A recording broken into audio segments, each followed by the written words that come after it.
Continue from yesterday. Another day without snow. Another day without calculators. You're used to it by now.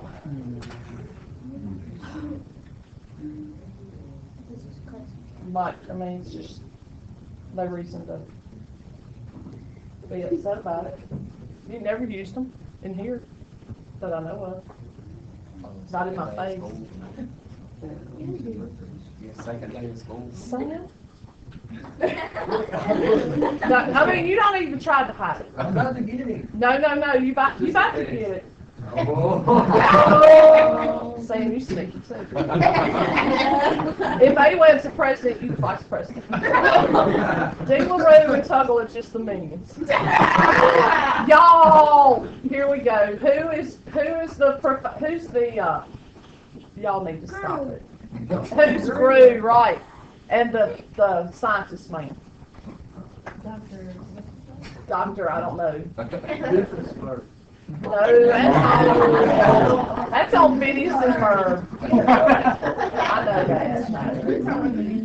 I'm talking about the same. Okay. All right, continuous on open intervals. Folks, how do you know there's an open interval? Arrows. You look for arrows on the function. Okay? That's what you look for. And when you see the arrows, folks, we're going to use parentheses, and we're going to say that we are looking at the open interval A to B. Just not included, okay? Those values A and B are not included. We did that kind of sort of yesterday. Remember I told you had to use parentheses? Did I tell y'all that? Yeah. Okay? So that's open intervals. Look for the arrows. Closed intervals. What's it missing? No arrows. But what is there? Points. What kind of points? What kind of circles? Closed circles. Look for closed circles. And no arrows. Okay? So if open intervals get parentheses, bless you. Closed intervals get brackets. So we would put this interval, we would write this as bracket A, B bracket. Okay? This is something that we have to go over, folks, which leads us into the Intermediate Value Theorem, which we're going to go over next. And you have to be able to prove it. It's kind of common sense, and you're going to kind of say, really? And I'm going to have to go, yeah, really. You just do it, okay? Because we have to. All right? So the IVT, are we ready? No. Okay, I'm going. Move this down. Okay, here we go. Look at this Intermediate Value Theorem. Here we go. Yes. So when you write it, do you think about what it's saying? Because I never do, and that's why I just kind of pause, let you write it, and then we'll talk about it. If there is a y value, an f of m, between the f of a and the f of b values, meaning our y values, right? So if there's a value in between the first and the second y, then there's going to be at least one value m between A and B. Okay?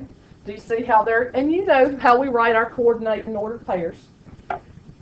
Well, wouldn't you think there's going to be a point in between A and B that's going to match up to a point in between F of A and F of B? That's just kind of common sense. So here's what's another way we might see it? I do want you to write this down, because that's kind of wordy. If you read it straight out of the book, you would go, what? And that's kind of what I did. So let's break it down this way. F of A is less than F of M, which is less than F of B. That's kind of mathy. I get that. Then A is less than what? Mm-mm. And then. M, which is less than B. That's what the graph is saying. That if there's a y value in between the two that are already there, there will be a corresponding x value in between the two x values that are already there. How are we going to use it? How are we going to prove it? Okay, you ready? Here we go. Look at this function. What's the IVT? Intermediate Value Theorem. So you've got a function x cubed plus 2. Do we have an open or a closed interval? How do you know? Brackets. Okay. First thing we have to do. First thing. You got to find a corresponding y value.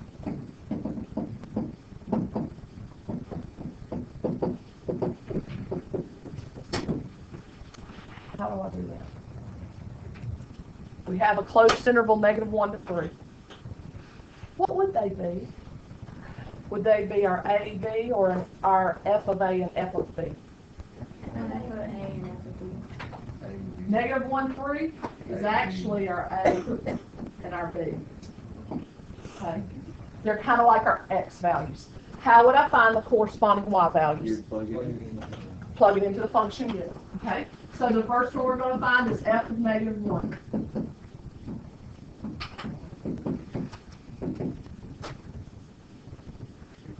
It's -1 cubed. Plus 2, which is +1, right? So that corresponding ordered pair would be what, y'all? -1, +1. A, f of A. Do you guys agree?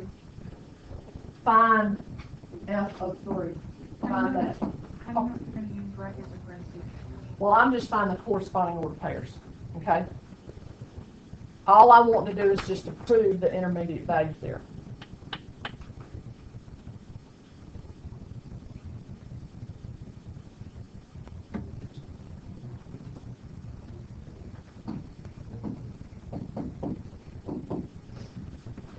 What'd you get? 29. Okay. Anybody get 11? Nobody got it. 27 plus 2 is 29, right? Thank God. 329.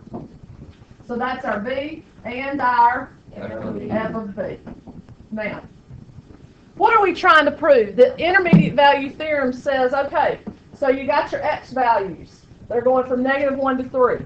There better be a value in between -1 and 3. Can you pick one? Pick one. One. Okay. Second thing we're going to do is we're going to choose M, which has to be between what two numbers? So I've got -1, which is less than M, which is less than 3, isn't it? And we're choosing 1.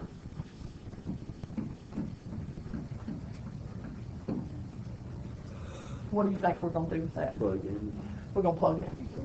Okay. Plug it into the same function. 1 cubed plus 2, which is going to give us 3. So that corresponding ordered pair is 1, 3, M and f of M. Remember that little terminology I had on the very bottom of the last slide that said if f of A is less, if f of A is less than f of M is less than f of B, then A is less than M is less than B? Is that true for this? Yes. Okay. Just for kicks and giggles, f of A was what? Or was it? -1. -1, 1, and 3. Is that in correct order, if you will? How about our f of A, f of M, and f of B? 1, 3, and 29. Are we cool? Did we just prove that it is a point in between? Does it make, isn't it kind of common sense? Yeah, it is kind of common sense. And I know you're thinking, I really do know that you're thinking, because we have to. Question? I mean, this is almost so easy that you really don't even know what to ask. Sierra. This is why we're doing this. The first point was what? Negative 1, 1. Okay, now use your imagination. Here it is. The next one was 3, 29, right? It's going to be way up here. So my line, because when, you know, from geometry, it only takes 2 points to make a line, right? So if I connect this line, is 1, 3 going to fall somewhere in there? Yes. Even if it was just a straight line. But it's going to somehow get there, okay? My 0.13 will be also on that function. And it's just showing that, yes, it's in the middle. Somewhere in between those 2 points. Do you do this next one?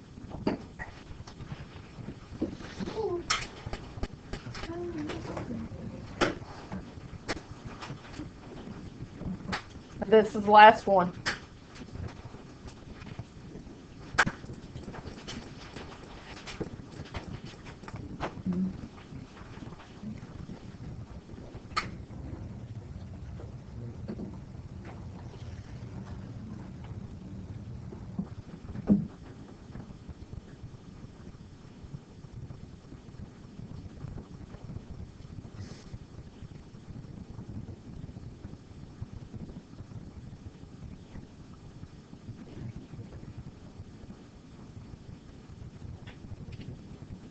Go about finding your f of A, your f of B, just like you did before. Go ahead and do that. You don't need me to guide you through that.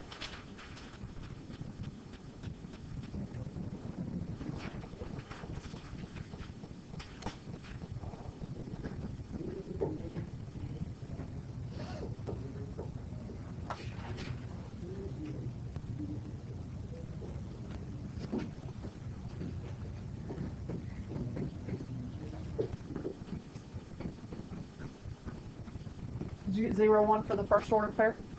Yeah. 1 minus 3 plus 1, that's negative 2 plus 1 is negative 1. So that corresponding order pair is 1, negative 1, yeah? Now, what's this asking for?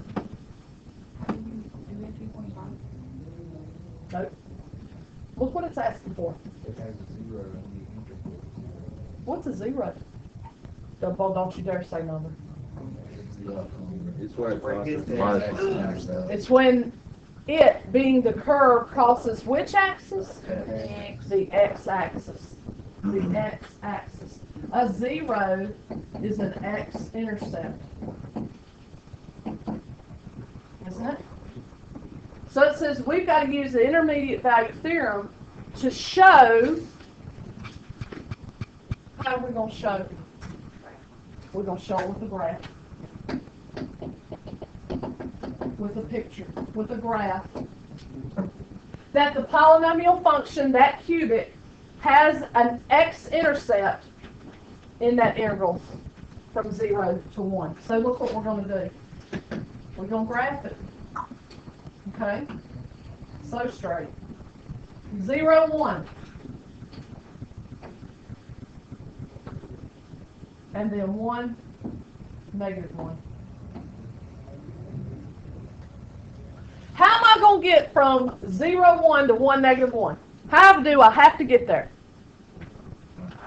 Eventually, well, I can't jump over there, but eventually I'm going to have to cross what? I'm going to have to cross. It does not matter if it goes up and then down. It does not matter if it is a straight line. It doesn't matter if I go down and then go up. I'm still going to have to do what? Cross the x-axis. Did we just show that, yes, indeed, there will be an x-intercept? Yes. Okay? So, what do we put? All we're going to put is, I don't know how we... I would just say the curve. I would draw something there. I don't care if it's a curvy curve or a straight line curve, but the curve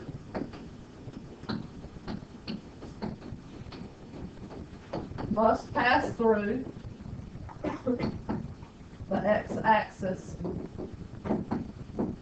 to get from A, f of A, to B, f of B. Or if you wanted to put to get from 0, 1 to 1, negative 1. I don't care what you put, but with that picture we've just shown, yeah, it's got to cross, there has to be a 0 in between. That's what the intermediate value theorem shows us. Ta-da! IVT.